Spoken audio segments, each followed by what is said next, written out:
तो बच्चों स्वागत है आप सभी का एक्सेलरेट एकेडमी A2 पर। और आज हम स्टार्ट करने जा रहे हैं चैप्टर 2 का पार्ट 3। ठीक है, तो पहले हम लोगों ने प्रीवियस क्लासेस में पढ़ा था कि जो रैखिक समीकरण होते हैं ना, दो चरों का रैखिक समीकरण, उसमें हल पढ़े थे, है ना। ग्राफी विधि से जब हल पढ़े थे हम लोग, तो क्या क्या हल पढ़े थे भाई।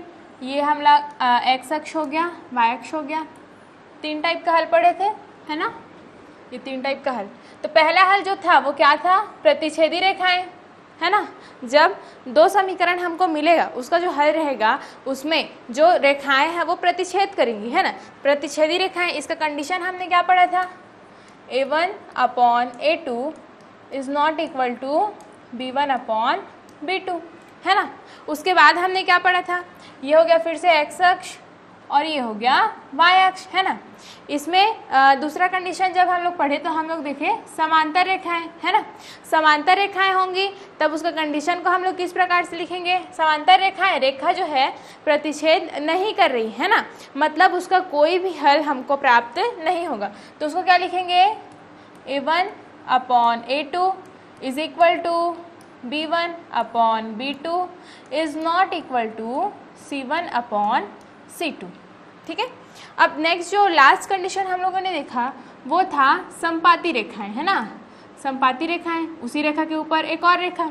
ठीक है, तो इसमें क्या था कंडीशन, इसमें कंडीशन था A1/A2 is equal to B1/B2 is equal to C1/C2। ठीक है, तो ये तो हमने पहले पढ़ चुका था, है ना। अब हम लोग देखेंगे बच्चों, ये जो कंडीशंस हैं, है ना, ये जो तीनों कंडीशंस हैं उसको अप्लाई करके हम किसी भी समीकरण में किसी भी एक मान जो हमको ज्ञात नहीं होगा, है ना, उसको हम लोग कैसे निकाल पाएंगे। ठीक है, तो चलो देखते हैं भाई, क्वेश्चन के थ्रू देखते हैं हम लोग।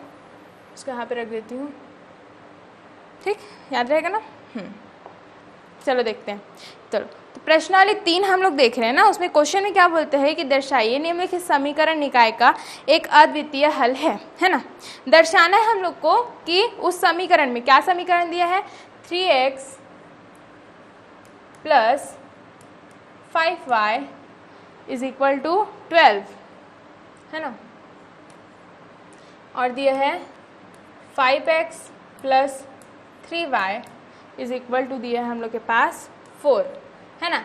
यहाँ पे दर्शाना है कि जो निकाय है वो अद्वितीय हल रखता है ना। अब हम लोगों ने देखा है कि जो भी द्विचर, मतलब अरे यार,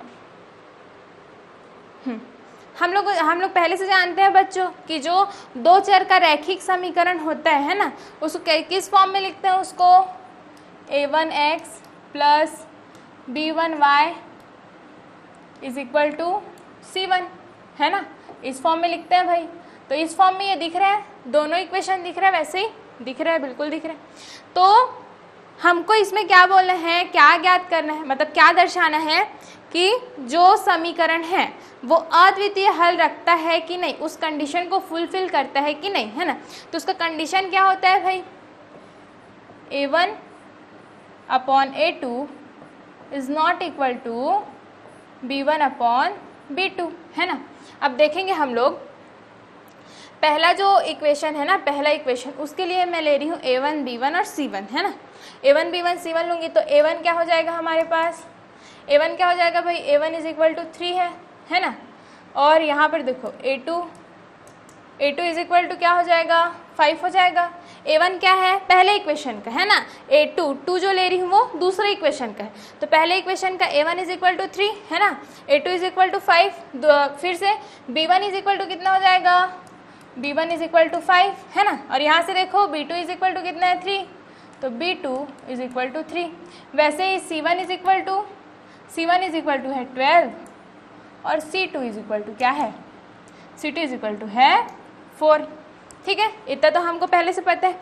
अब देखो, जब भी निकाय का अद्वितीय हल रखता है ना, तो हमको क्या करना है, A1/A2 is not equal to B1/B2, है ना, ऐसा हमको दर्शाना है। अगर ये इस कंडीशन को फुलफिल करेगा, है ना, तो इसका मतलब यही है कि जो निकाय है वो अद्वितीय हल रखता है। चलो इसको देखते हैं। A1/A2 क्या है, 3/5 यहाँ से, ठीक है। और B1/B2 क्या हो जाएगा, 5/3, ठीक है। अब देखो जो 3/5 है वो क्या बराबर हो सकता है 5/3 के? नहीं हो सकता है ना, नहीं हो सकता, इसलिए क्या करूँगी, बराबर नहीं है ना, क्या कि मैं इक्वल की ओर ऐसे काट देना उसको, उसका मतलब ये होता है कि बराबर नहीं है, नॉट इक्वल टू, है ना। तो 3/5 इज नॉट इक्वल टू 5/3, जो फुलफिल कर रहा है, किस कंडीशन को फुलफिल कर रहे हैं, A1/A2 is not equal to B1/B2 के कंडीशन को फुलफिल कर रहे हैं, है ना। तो इस प्रकार से हमने देखा कि यहाँ पर जो भी हमको इक्वेशन दिया रहेगा, है ना, उसमें किसी भी कंडीशन को दर्शाने के लिए बोलेगा तो हमको क्या करना है, आसानी से जो हमारे कंडीशंस दिए हुए हैं उस पर मान को रख देना है और वहाँ पे हम आसानी से दर्शा सकते हैं उसको, है ना। नेक्स्ट क्वेश्चन देखते हैं कि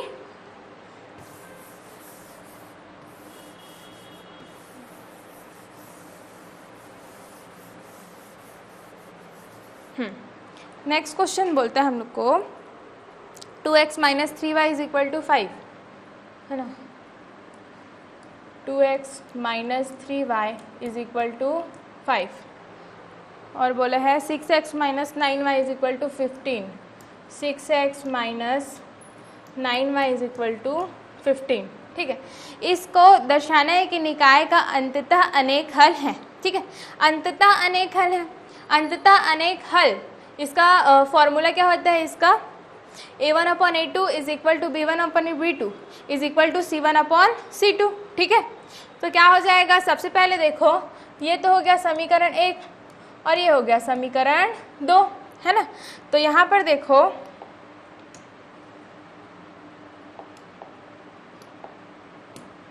ठीक, A1 इज इक्वल टू कितना है यहाँ पे, A1 इज इक्वल टू 2, है ना।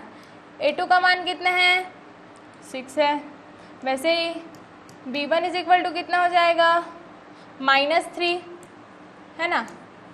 B2 is equal to -9, C1 is equal to 5 और C2 इज इक्वल टू हो जाएगा 15, ठीक है। अब यहाँ पे देखो कंडीशन जो है हमारे पास, है ना, अंततः अनेक हल ना, निकाय का अंततः अनेक हल कितने हैं,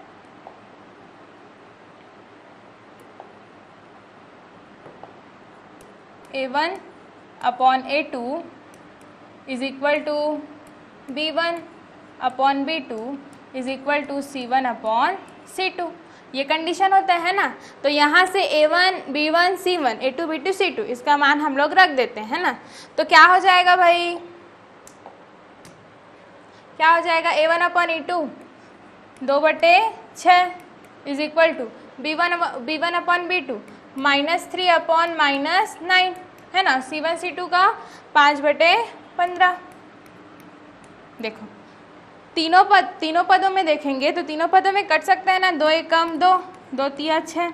उसी प्रकार से माइनस माइनस तो कैंसिल हो जाएगा, है ना। 3 एकम 3, 3 दूनी 6 और यहाँ पे 5 एकम 5, 5 तिया 15। तो क्या हो गया, 1/3, सॉरी 3 एकम 3, 3 तिया 9 होगा ना यहाँ पे, is equal to 1/3 is equal to 1/3, है ना। तो यहाँ पे देखो बच्चों, ये जो 1/3 है, तीनों में 1/3 ही आया, मतलब इसका क्या हो रहा है, A1/A2 is equal to B1/B2 is equal to C1/C2। जो कंडीशन है अंततः अनेक हल का जो कंडीशन है उसको ये फुलफिल कर रहे हैं, है ना।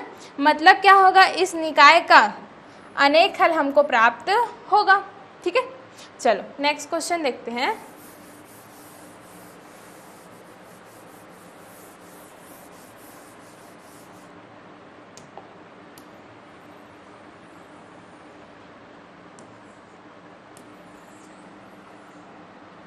ठीक, नेक्स्ट क्वेश्चन हम देखते हैं, k का मान ज्ञात कीजिए जिसके लिए समीकरण निकाय का कोई भी हल ना हो, बोलते हैं ना। क्वेश्चन हम लोग को बोलते हैं 8x + 5y is equal to 9,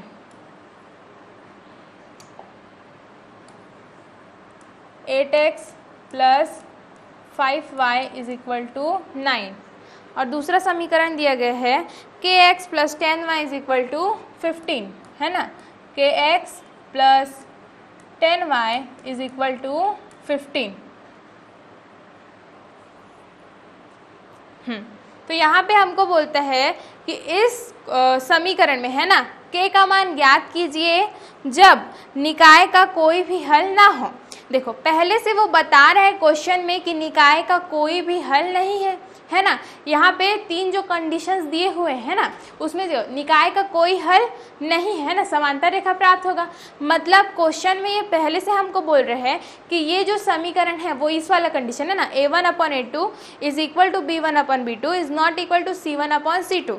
इस कंडीशन को पहले से फुलफिल वो करता है, ठीक है, तो ये तो उसको करेगा, फुलफिल है ना।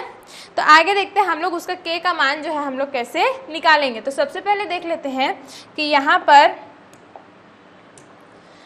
a1 ये हो गया समीकरण 1, है ना, और ये हो गया समीकरण 2। तो यहाँ पे a1 का वैल्यू कितना आ जाएगा, a1 का वैल्यू है 8। उसी प्रकार से b1 is equal to 5, c1 is equal to 9, ठीक। a2 देखो, a2 का मान कितना है k, है ना, उसी के संख्या पे, उसी की जगह पे हमको संख्या ज्ञात करनी है, k का मान ज्ञात करना है ना। और b2 is equal to 10, c2 is equal to 15, ठीक है। ठीक, तो आगे हम लोग देखते हैं a1, ये जो कंडीशन, ये जो क्वेश्चन है ना, जो क्वेश्चन है वो क्या बोला था सबसे पहले में कि निकाय का कोई भी हल नहीं है। तो जब निकाय का कोई हल नहीं है ना, लिख देते हैं यहाँ पे, चूंकि निकाय का कोई हल नहीं है ना, अतः क्या हो जाएगा, a1/a2 is equal to b1/b2 is not equal to c1/c2, यही होगा, ठीक है। अब मान को रख देते हैं भाई, तो a1/a2 का मान क्या हो जाएगा, 8/k is equal to b1/b2 का मान क्या हो जाएगा, 5/10, है ना। इसके बाद is not equal to c1/c2, मान रख देंगे 9/15, ठीक। चलो आगे देखते हैं इसको। तो आगे क्या होगा, देखो यहाँ पर हमको k का मान ज्ञात करना है ना, तो k का मान ज्ञात करने के लिए हम उस पद को तो लेंगे ही जिसमें k का मान है ना, क्योंकि उसी को तो हल करके हम k का मान निकालेंगे। और दूसरा हम कोई भी दोनों में से कोई भी पद को इसके साथ लेंगे, है ना। तो कैसे करेंगे, चलो पहला पद और दूसरा पद को लेने पे, है ना, प्रथम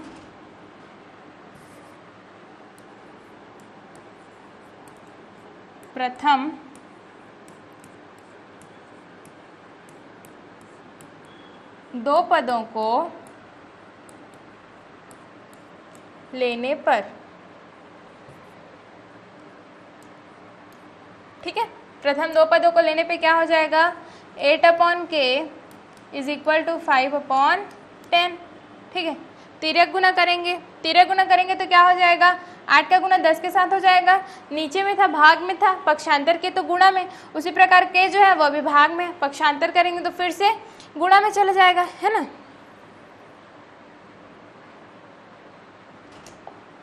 तो ये क्या हो जाएगा, 8 × 10 इज इक्वल टू 5 × k, है ना। यहाँ से जी आगे देखते हैं, 8 दाम 80 हो गया, ये बराबर 5k। अब k का मान निकालना है हमको, या फिर ऐसे यहीं पे देख लो, k का मान निकालना है ना। k के साथ 5 जो है वो गुणा में है, तो इधर आके क्या हो जाएगा, है ना, k के साथ 5 जो है वो गुणा में है ना। तो पक्षांतर करेंगे तो 80 के साथ किस में चला जाएगा, भाग में चला जाएगा, ठीक। तो ये क्या हो जाएगा, 5 एकम 5, 5 छक्का 30, ठीक है। k का मान यहाँ से ज्ञात हो गया, k बराबर कितना आया, k का मान आया 16, ठीक है। उसी प्रकार से नेक्स्ट क्वेश्चन हम लोग देखते हैं बच्चों। नेक्स्ट क्वेश्चन क्या बोलते हैं,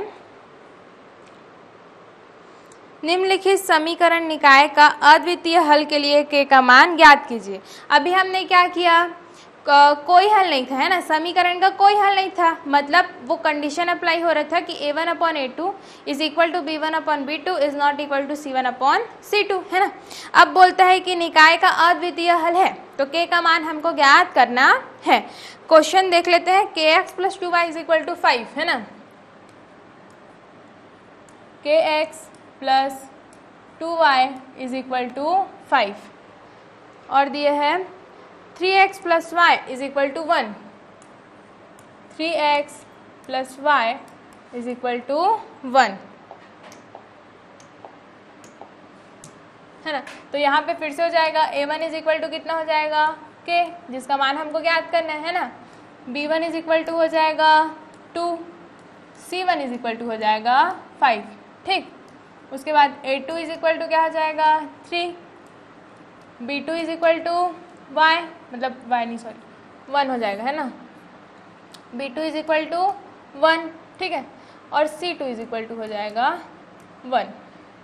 तो यहाँ पे देखो कंडीशन क्या अप्लाई होगा, निकाय का अद्वितीय हल है ना, तो कौन सा कंडीशन रहेगा, a1/a2 is not equal to b1/b2, ये कंडीशन होगा। तो चलो लिख देते हैं भाई, ठीक, क्या आ जाएगा, a1/a2 वैल्यू क्या आ जाएगा, k/3 is not equal to b1/b2, 2/1, ठीक है। तिरक गुणा करेंगे तो क्या हो जाएगा, भाग में है, पक्षांतर से गुणा में आ जाएगा 1, और यहाँ पे 3 जो है वो भाग में है, तो पक्षांतर से फिर से गुणा में आ जाएगा, तो ये हो जाएगा 1 × k, जिसका मान k ही होना है ना, is equal not equal to 2 × 3, तो ये हो जाएगा 2 × 3, 2 × 3, ठीक। तो k के साथ मल्टीप्लाई होगा 1 का, तो ये तो k ही होगा, इज नॉट इक्वल टू 6, ठीक है। तो ये क्या बोलता है, k is not equal to 6, मतलब k के जगह में समीकरण में 6 नहीं आएगा, है ना, मतलब 6 के अलावा k के जगह पे समीकरण में कोई भी नंबर रखेंगे तो हमको क्या देगा, निकाय एक अद्वितीय हल देगा, ठीक है। चलो नेक्स्ट क्वेश्चन देखते हैं, निम्न समीकरण निकाय में k का मान ज्ञात कीजिए जबकि समीकरण निकाय के अंततः अनेक हल हैं, बोलते हैं। दो कंडीशन हमने देख लिया था, है ना, पहला कंडीशन क्या था कि कोई हल नहीं, दूसरा कंडीशन हमने क्या देखा, अद्वितीय हल का।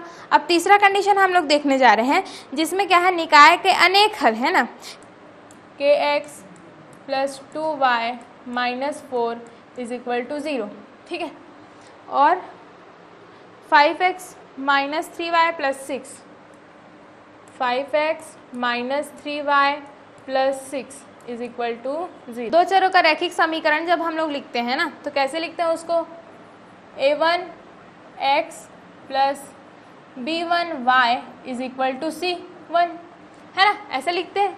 अब क्या ये दोनों समीकरण उस टाइप के दिख रहे हैं, क्या दिख रहे हैं, इक्वल टू इसमें 0 है ना, और एक संख्या और एक्स्ट्रा नहीं दिख रहे हैं, तो इसको हम लोग क्या करेंगे, सिंपल सा है, -4 है उसको पक्षांतर करके +4 कर देंगे, तो बिल्कुल वैसे दिखने लगेगा। चलो करके देखते हैं ना, ये क्या हो जाएगा, kx + 2y is equal to 4, है ना, -4 था, पक्षांतर कर दी तो +4 हो गया, और ये हो जाएगा 5x - 3y is equal to -6। अब बिल्कुल वैसे दिख रहे हैं ना, ax + by is equal to c, ठीक है। क्या बोला है कि निकाय अंततः अनेक हल रखता है, तो अंततः अनेक हल रखता है, तो यहाँ पे क्या हो जाएगा, कौन सा कंडीशन फुलफिल करेगा वो, a1/a2 is equal to b1/b2 is equal to c1/c2। अब यहाँ पे देखो a1 a2 का वैल्यू देख लेते हैं, a1 का मान कितना है, a1 का मान कितना है यहाँ से k, है ना, उसी प्रकार a2 का मान कितना है 5, b1 का कितना है वैल्यू 2, b2 का -3,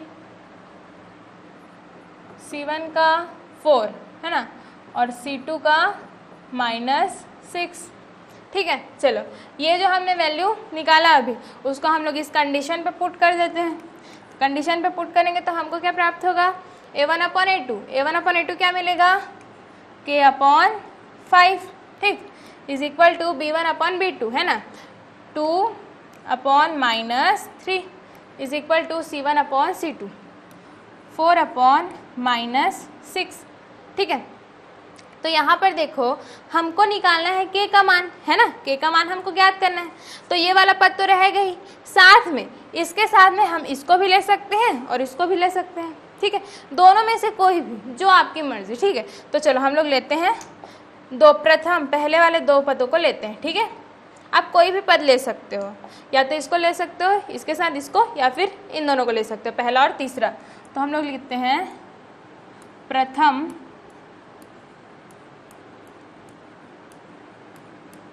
दो पदों से, क्या हो जाएगा, पहला 2 पद लेंगे तो k/5 इज इक्वल टू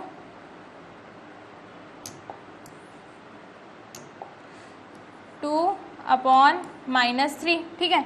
पक्षांतर कर देंगे, देखो ये भाग में है, पक्षांतर से गुणा में चला जाएगा, ये भाग में, इधर पक्षांतर में 2 के साथ गुणा हो जाएगा, है ना, क्या हो जाएगा, तो ये k × -3 इज इक्वल टू 2 × 5, क्या हो जाएगा, -3k इज इक्वल टू 10, ठीक है। तो k का वैल्यू क्या आ गया यहाँ पे, देखो -3 गुणा में है ना, k के साथ पक्षांतर करेंगे तो भाग में चला जाएगा, तो 10/-3 है ना, तो k का मान यहाँ पे क्या आ गया, -10/3, ठीक है। चलो नेक्स्ट क्वेश्चन देखते हैं। नेक्स्ट क्वेश्चन बोलता है यदि x = 2 और y = 4 हो, है ना, x का वैल्यू हमको दिया है 2 और y का वैल्यू दिया है 4, ठीक। तो समीकरण 7x - 4y = p, समीकरण क्या दिया है, 7x - 4y = p, ठीक है। ये जो इक्वेशन है उसमें p का वैल्यू हमको ज्ञात करना है, p = क्या होगा, तो क्या करेंगे भाई, x का मान तो पहले से हमको दे रखा है ना, तो x का मान को क्या करेंगे, सिंपली वहाँ पे पुट कर देंगे, है ना, रख देंगे x का मान को, तो x का मान रखेंगे तो क्या हो जाएगा, चलो इसको मान लेते हैं समीकरण 1, है ना, क्या लिखेंगे, समीकरण 1 में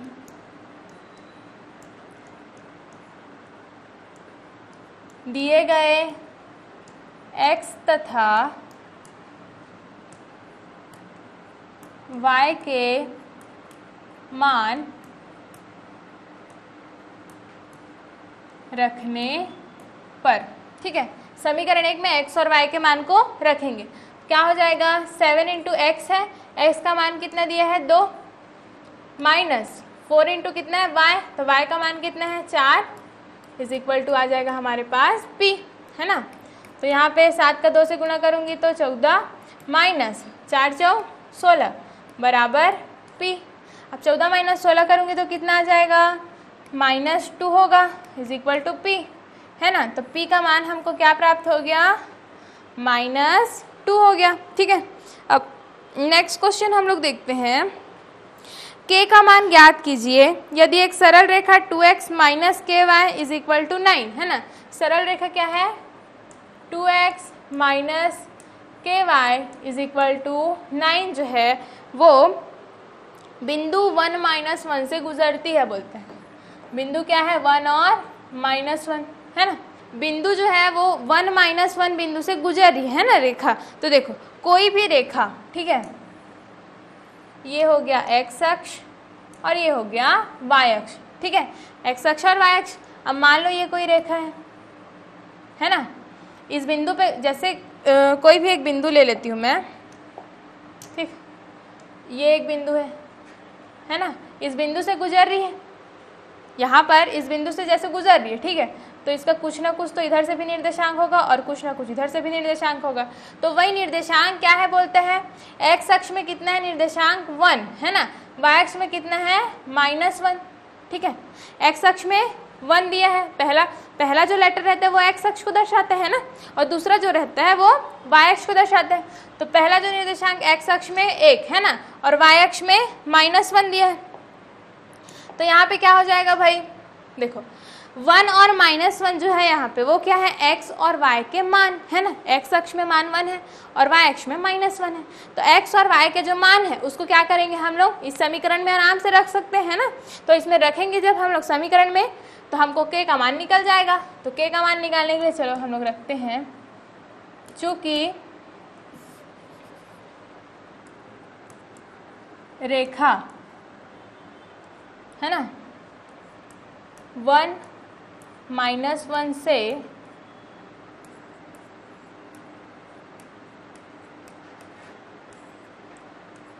गुजरती है ना, अतः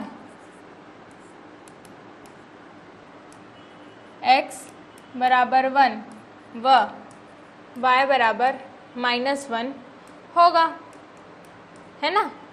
जिस बिंदु पे गुजर रही है वो तो x और y का मान होते हैं, ठीक है। तो ऐसा होगा, तो रख देते हैं इसको, मान लो समीकरण 1। समीकरण 1 में x व y के मान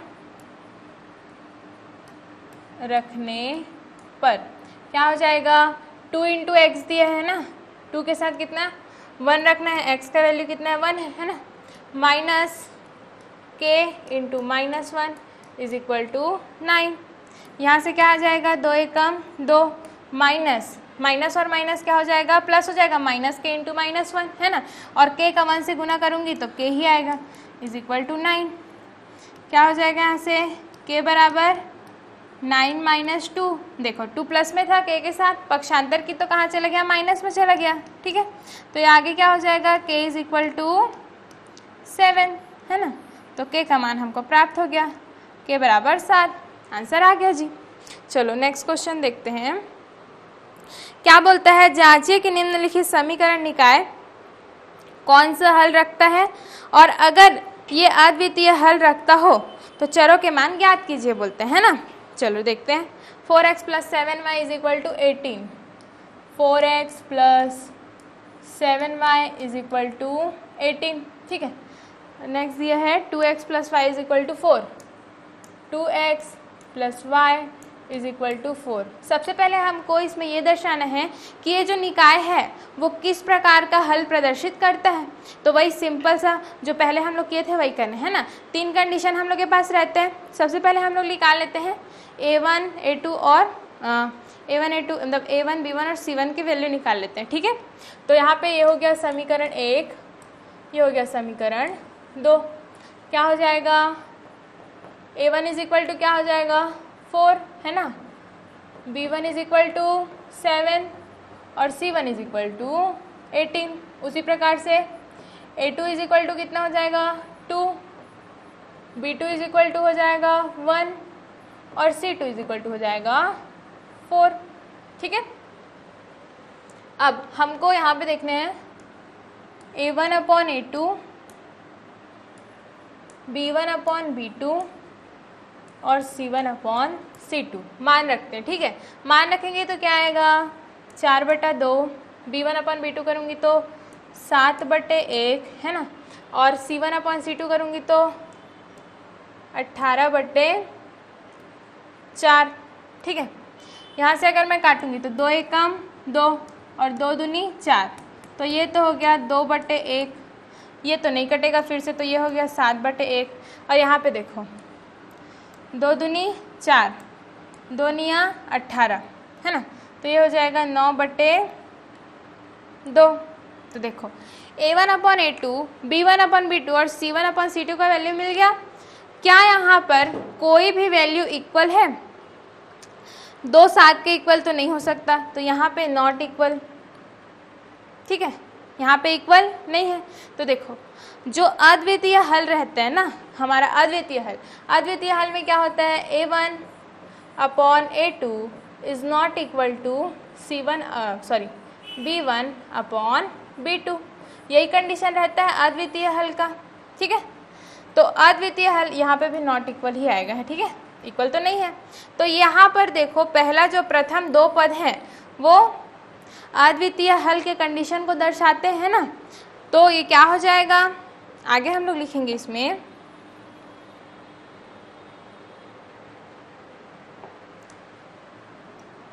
चूंकि निकाय A1 upon A2 is not equal to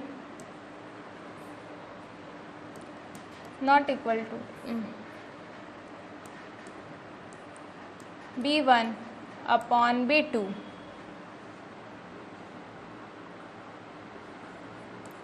शर्त दर्शाता है ना, अतः निकाय का अद्वितीय हल होगा, ठीक है। निकाय के कौन से हल हैं, अद्वितीय हल, क्यों, A1 upon A2 is not equal to B1 upon B2, ये जो कंडीशन जो दर्शा रहा है वो किसका कंडीशन है, अद्वितीय हल का कंडीशन है ना। और यहाँ पे जो अद्वितीय हल दर्शा रहे हैं मतलब उस निकाय का कितना हल होगा, अद्वितीय हल मतलब सिर्फ एक ही हल होगा, ठीक है। अब क्वेश्चन हमारे पास क्या बोला था जी, क्वेश्चन ये बोला था कि अगर निकाय के अद्वितीय हल हैं तो निकाय के x और y के मान को ज्ञात करना है, ठीक है। चलो ज्ञात कर लेते हैं। पहला समीकरण है 4x plus 7y is equal to 18, है ना, और दूसरा है 2x plus y is equal to 4। अब देखो यहाँ पर अगर मैं विलोपन विधि से हल करूँ, ठीक है, विलोपन विधि से कैसे, देखो यहाँ पर मैं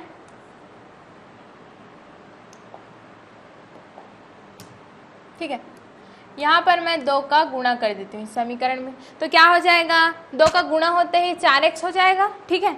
अब जब मैं समीकरण 1 में समीकरण 2 को घटा दूंगी, है ना, तो 4x में 4x कट जाएगा और y बचेगा, y का वैल्यू निकालेंगे, उसके बाद x का वैल्यू को वहाँ पे रख देंगे जी, है ना। तो x और y का मान जो हम लोग को ज्ञात हो जाएगा, ठीक है।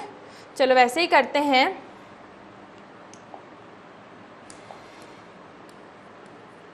समीकरण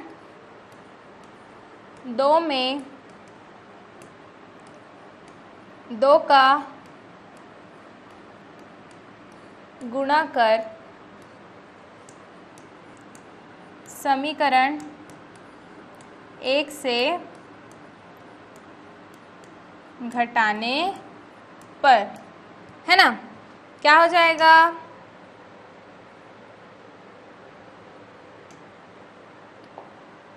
देखो पहला समीकरण तो एज इट इज लिखा गया है ना, 4x plus 7y is equal to 18, और दूसरे समीकरण में 2 का क्या कर रही हूँ मैं, 2 का गुणा कर रही हूँ, तो 2 का गुणा करूँगी तो क्या हो जाएगा, 2x में 2 का गुणा करूँगी तो ये हो जाएगा 4x, ठीक है।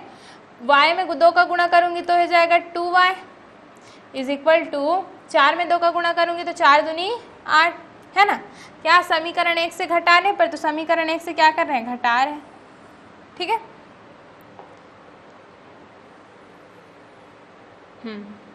तो आगे देखो, आगे क्या हो जाएगा, 4x में 4x तो गया तो कुछ नहीं बचा, ठीक है। 7y में 2y गया तो क्या बचे हमारे पास, 5y, ठीक है। और 18 में 8 गया तो 10, तो y का मान क्या हो गया, 10/5, तो y बराबर 5 एकम 5 और 5 दूनी 10, y बराबर कितना आ गया, 2 आ गया, है ना, y बराबर 2। अब देखो कोई भी समीकरण में, है ना, जैसे समीकरण 1 में y का मान रखने पर, ठीक है, समीकरण 1 कौन सा है, 4x प्लस 7 इंटू वाई, तो y का मान कितना है, 2, y का मान को रख देते हैं यहाँ पे, है ना, इक्वल टू कितना दिया है 18, तो यहाँ पे क्या हो जाएगा 4x प्लस 7 दूनी 14 बराबर 18, ठीक। 4x is equal to 18 minus 14 कर दूंगी, देखो पक्षांतर हो जाएगा, 14 प्लस में है, पक्षांतर होकर किस में चला गया, माइनस में, तो यहाँ पे बचा 4x इज इक्वल टू 4। ठीक है, तो x का मान क्या आ जाएगा, x बराबर 4/4, 4 एकम 4, 4 एकम 4, x बराबर कितना आ गया, 1 आ गया, है ना। x का मान कितना आ गया, 1। तो यहाँ से आ जाएगा, क्या हो जाएगा, x का मान हमको क्या प्राप्त हुआ, 1, और y का मान कितना प्राप्त हुआ, 2। तो x और y का हल हम मतलब निकाय का जो है हल हमको प्राप्त हो गया, है ना। दोनों चरों का मान प्राप्त हो गया। चलो ठीक, अब हम लोग आगे देखते हैं बच्चों। आगे है समीकरण से कथन बनाना। ठीक है, चैप्टर को जब हम लोग शुरू किए थे तो हम लोग क्या पढ़े थे, किसी भी कथन, है ना, बहुत सारा कथन बताई थी ना, जैसे हिरन वाला कथन बताई थी, या फिर हम लोग कहीं मार्केट जा रहे हैं ना, तो 2 पेन लिए और 1 कॉपी लिए, उसका मूल्य, ऐसे टाइप का कथन बताई थी मैं। ठीक है, अब हम लोग देखेंगे कि समीकरण जो दिया रहेगा उससे कथन कैसे बनाएंगे भाई। ठीक है, उसको भी देखते हैं। तो समीकरण अगर दिया है, मान लो कि समीकरण दिया है x + y = 45, और जहाँ x और y 2 संख्याएं हैं, है ना, 2 संख्याएं हैं x और y, तो क्या बोल रहे हैं, देखो x और y को प्लस कर रहे हैं ना, x और y जब जुड़ रहा है तो कितना मिल रहा है मेरे को, 45 मिल रहा है। तो उसका कथन बनाएंगे तो क्या हो जाएगा, सिंपल सा देखो x और y क्या है बोली मैं, 2 संख्याएं है ना, तो जब कथन बनाएंगे तो क्या होगा, दोनों संख्या मतलब 2 संख्याओं का योग 45 है। ठीक है, यही होगा कथन। आगे और कुछ और कथन देखते हैं ना, जैसे हो गया x = 3y। ठीक है, x = 3y। अब जैसे x और y कोई 2 संख्याएं हैं, तो जो पहली संख्या, मान लो पहली संख्या क्या है, x है ना, पहली संख्या x है, और दूसरी संख्या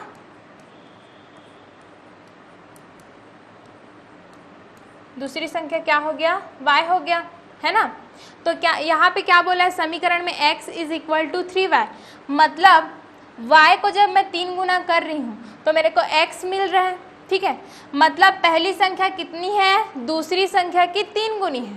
ठीक है, कथन कैसे बनाएंगे, देखो पहली संख्या किसके बराबर है, जब मैं y को 3 गुना कर रही हूँ उसके बराबर है, तो पहली संख्या बराबर है 3 गुणित दूसरी संख्या, मतलब दूसरी संख्या का 3 गुना पहली संख्या होगी, है ना। तो इसको कैसे लिखेंगे कथन में,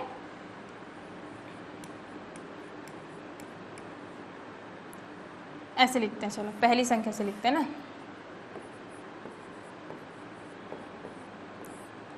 पहली संख्या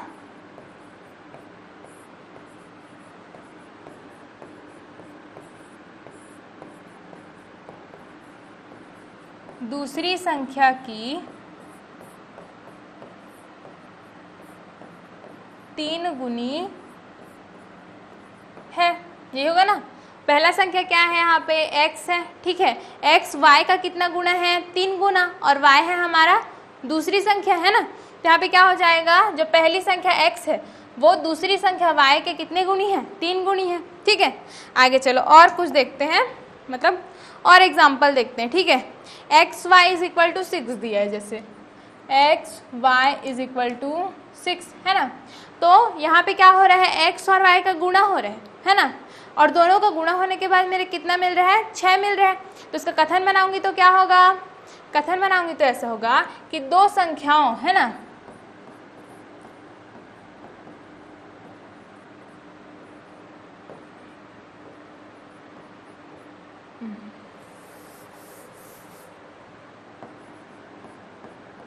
दो